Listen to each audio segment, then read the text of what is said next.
Udah keterima di Oh. Universitas Mustopo. Oke, jurusan? FKG. Oh, Fakultas Kedokteran Iya. Gigi.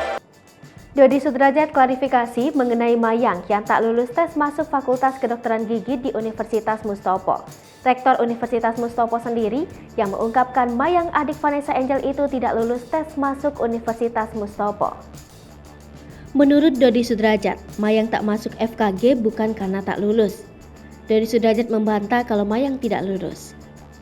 Selain itu diterangkan Dodi Sudrajat kalau Mayang masuk ke ilmu komunikasi.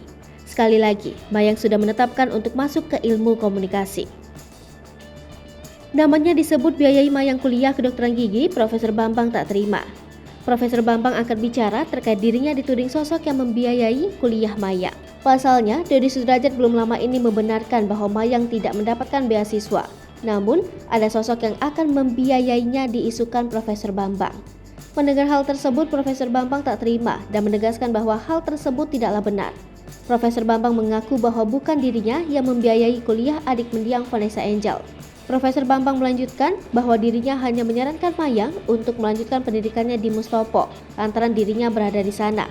Namun, keberadaan Profesor Bambang di universitas tersebut ia menegaskan bukan berarti bisa membantu Mayang untuk masuk kedokteran, namun tetap harus melalui jalur tes.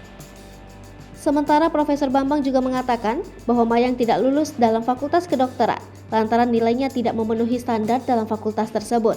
Sementara Profesor Bambang juga mengatakan bahwa Mayang tidak lulus dalam fakultas kedokteran lantaran nilainya tidak. Sebagaimana diketahui sebelumnya, Mayang adik Vanessa Angel mengaku dapat beasiswa ternyata bohong. Kemudian setelah ditelisik lebih dalam, Mayang ternyata belum dinyatakan resmi diterima di universitas tersebut. Dodi menjelaskan bahwa Mayang menerima beasiswa pribadi dari perorangan yang namanya tak bisa ia sebut. Dodi mengklaim sosok pemberi beasiswa Mayang adalah orang yang sangat baik. Hai pemirsa Sri Popo TV, jangan lupa komen, like, dan subscribe, serta tonton